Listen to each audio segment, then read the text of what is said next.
Greek philosopher Anaxagoras said, "Everything has a natural explanation. The moon is not a god but a great rock, and the sun a hot rock," meaning everything actually has always had a natural explanation about itself that tells as to why it exists and how it functions, and it also makes us aware of the fact that nothing can be stopped, prevented, or halted from its actions or activities, because everything at the end of the day is a product of the mother nature, which is magnificent, unbelievable, and splendorous in one way or another. So everything always has a natural explanation whether or not we accept it. We don't always accept everything as being natural or as part of the greater natural process itself, because we act out of frustration, ignorance, despair, disorientation, or fear.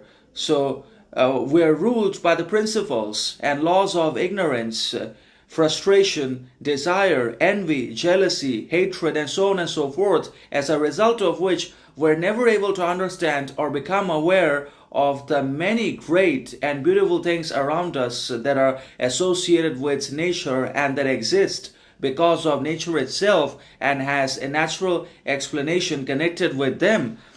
Apart from the creations of mankind, the objective things, and the materialistic possessions, everything else has always been a product of nature and therefore must be respected, protected, and understood with absolute honesty, integrity, morality, and character. For example, the moon is not a god.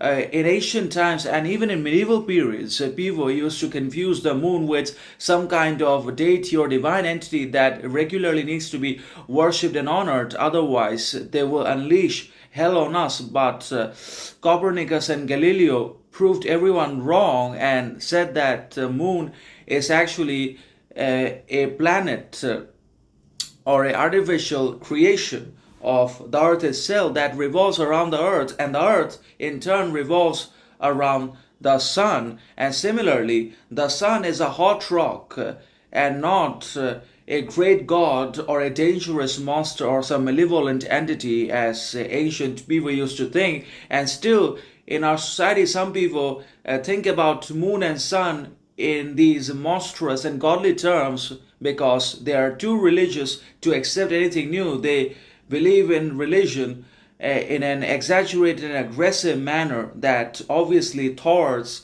and makes impossible for growth, improvement, and progress of knowledge, wisdom, information,